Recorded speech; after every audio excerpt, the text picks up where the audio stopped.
जय हिंद दोस्तों, आपका स्वागत है आज़ाद एजुकेशन सेंटर में। हम आपके लिए लेकर आए हैं मध्यकालीन भारत के महत्वपूर्ण प्रश्न जो कि प्रतियोगी परीक्षाओं में बार बार पूछे जाते हैं। चलिए शुरू करते हैं। अगर आपने अब तक हमारा चैनल सब्सक्राइब नहीं किया है तो कर लीजिए। चलिए आज के पहले प्रश्न पे चलते हैं। पहला प्रश्न, जलालुद्दीन मोहम्मद किस नाम से प्रसिद्ध है? ए बाबर, बी अकबर, सी शाहजहां, डी औरंगजेब। दोस्तों, किस नाम से जलालुद्दीन मोहम्मद किस नाम से प्रसिद्ध है? किस नाम से प्रसिद्ध है? यहाँ पर हमारा ए सही हो जाएगा। ए नहीं, सॉरी दोस्तों, बी सही हो जाएगा, अकबर। दोस्तों आओ इसके बारे में और जानते हैं। दोस्तों, अकबर का असली नाम जो जलालुद्दीन मोहम्मद अकबर था, वह मुगल साम्राज्य का तीसरा शासक था। 1556 ई में हुमायूं की मृत्यु के बाद अकबर का राज्याभिषेक कलानौर, जो कि पंजाब में है, वहां पर किया गया। सत्तासीन होने के समय अकबर केवल सिर्फ 13 वर्ष का था। अकबर के शासनकाल में मुगल साम्राज्य का विस्तार भारतीय उपमहाद्वीप के एक बड़े क्षेत्र में हुआ था। और दोस्तों याद रखना, अकबर ने मुगल स्थापत्य कला, चित्रकला तथा संस्कृति को प्रोत्साहन दिया। दोस्तों, उसने दीन ए इलाही नामक एक संप्रदाय की स्थापना की। दोस्तों याद रखना, 1605 ई में अकबर का निधन हो गया तथा उसका मकबरा सिकंदराबाद में है, जो कि सिकंदराबाद आगरा में स्थित है। दोस्तों चलिए अपने दूसरे प्रश्न पे चलते हैं। आज का दूसरा प्रश्न, किस वर्ष बाबर ने सुल्तान इब्राहिम लोदी को पानीपत की लड़ाई में पराजित किया था? ए 1527 ई, बी 1526 ई, सी 1525 ई, डी 1524 ई। दोस्तों कब पराजित किया था? यहाँ पर हमारा बी सही हो जाएगा, 1526 ई में किया था। दोस्तों याद रखना, बाबर ने पानीपत के प्रथम युद्ध में 1526 ई में लोदी वंश के अंतिम शासक इब्राहिम लोदी को पराजित कर उत्तर भारत में मुगल शासन की स्थापना की। बाबर ने इस युद्ध में पहली बार तुलुगमा पद्धति का प्रयोग किया। तोप तथा बारूद का भारत में पहली बार प्रयोग करने वाला बाबर ही था। इब्राहिम लोदी के अधिकारियों में शामिल दौलत खां लोदी तथा आलम खां ने बाबर को भारत पर आक्रमण का नियंत्रण दिया था। याद रखना दोस्तों। चलिए अपने नेक्स्ट प्रश्न पे चलते हैं। आज का हमारा तीसरा प्रश्न, हुमायूं की दुर्घटना में आकस्मिक मृत्यु के उपरांत उसके बेटे अकबर को कहाँ मुगल सिंहासन पर बैठाया गया?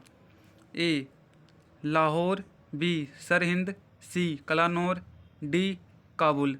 दोस्तों कहाँ पर बैठाया गया था?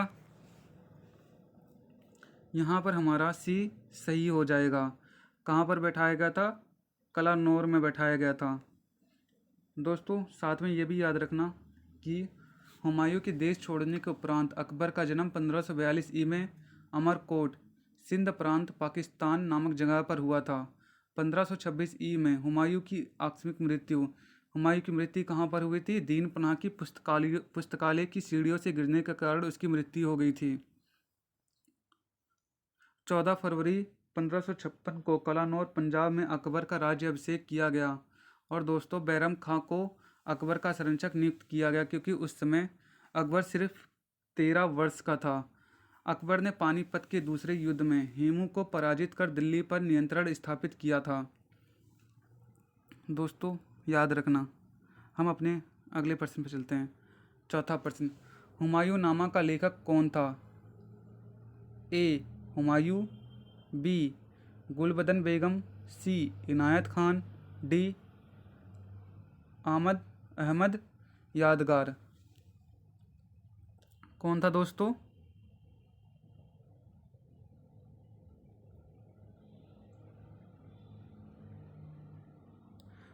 कौन था? यहाँ पर हमारा बी सही हो जाएगा, गुलबदन बेगम। दोस्तों याद रखना, हुमायूं नामा की रचना जो कि बाबर की पुत्री थी, हुमायूं की सौतेली बहन गुलबदन बेगम ने की थी। इस रचना में हुमायूं के जीवन की घटनाओं के साथ बाबर तथा हुमायूं के शासन का विवरण दिया गया है। इनायत खान, जिसे मोहम्मद ताहिर के नाम से जाना जाता है, उसने शाहजहां नामा की रचना की थी, जो शाहजहां की जीवनी है।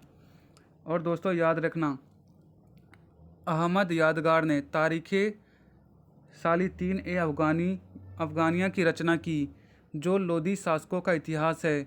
इस रचना में बहलोल लोदी के शासन से पानीपत के द्वितीय युद्ध में हेमू की पराजय तक की घटनाओं का विवरण है। दोस्तों इन सभी बातों को अच्छे से याद रखना। इन जो मैं आपको ये प्रश्न बता रहा हूँ, ये एग्ज़ाम में बहुत बार पूछे जाते हैं। आज का 5वां प्रश्न, निम्न में से कौन सा सम्मिलित नहीं है?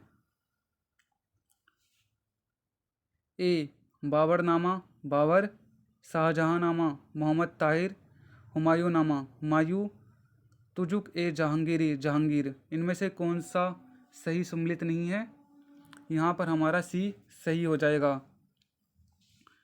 हुमायूंनामा हुमायूं ने नहीं लिखी है, बल्कि गुलबदन बेगम ने लिखी है, जो कि हुमायूं की सौतेली बेटी थी।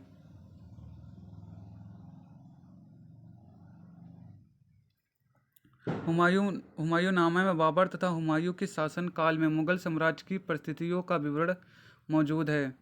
बाबरनामा बाबर की आत्मकथा है। बाबरनामा तुर्की भाषा में रचित है।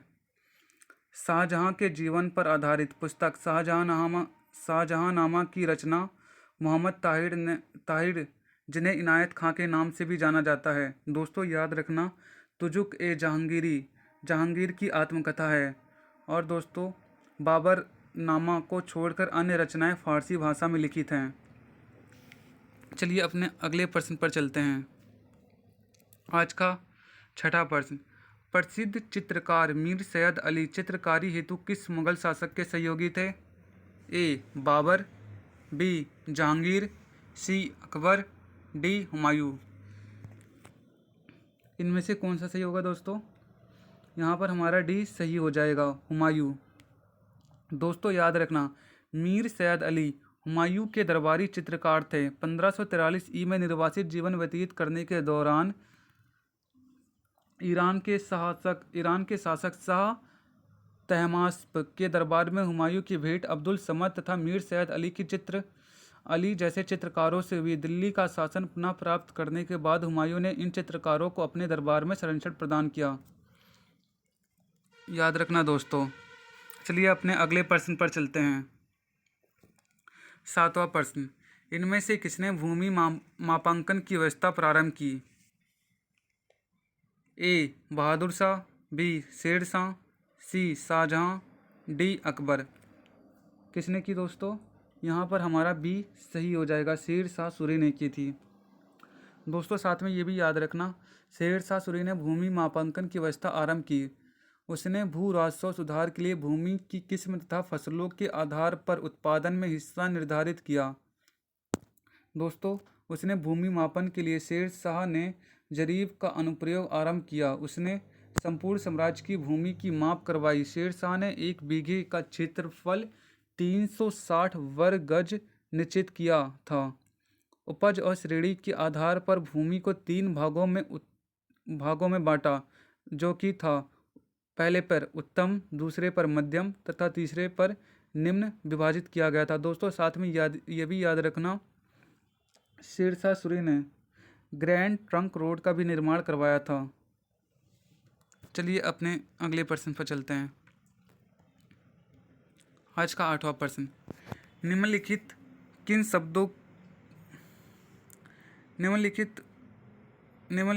किनके शासन काल में भारत की पहली मुद्रा रुपया मुद्रित हुई?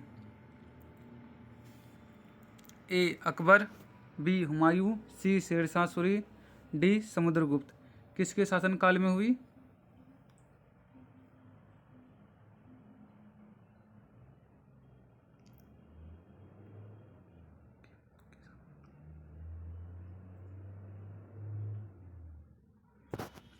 यहाँ पर हमारा सी सही हो जाएगा, शेरशाह सूरी के शासनकाल में हुई।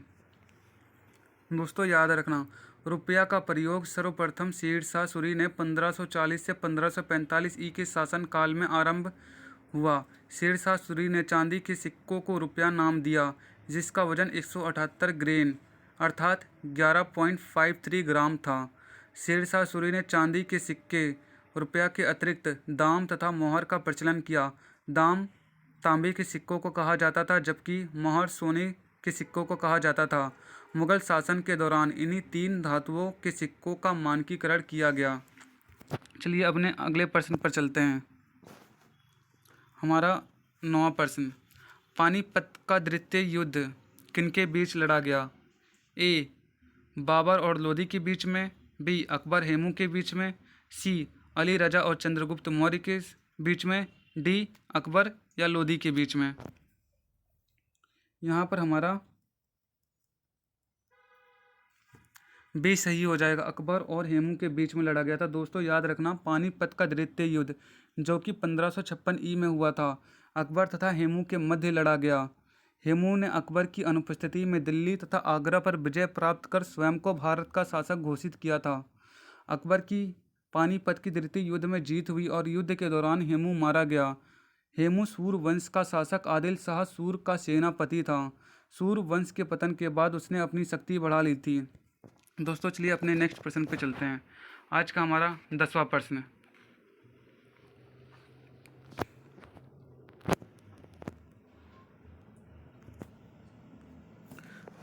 प्रारंभ में अकबर का संरक्षक कौन था? ए हेमू, बी फैजी, सी अबुल फजल या डी बैरम खान। यहाँ पर हमारा डी सही हो जाएगा, बैरम खां। दोस्तों अकबर का संरक्षक बैरम खां था, क्योंकि जब अकबर का राज्याभिषेक हुआ था उस समय अकबर सिर्फ केवल 13 वर्ष का था। दोस्तों याद रखना। दोस्तों अगर आपने अब तक हमारा चैनल सब्सक्राइब नहीं करा है तो कर लीजिए और इस वीडियो को शेयर और लाइक करें।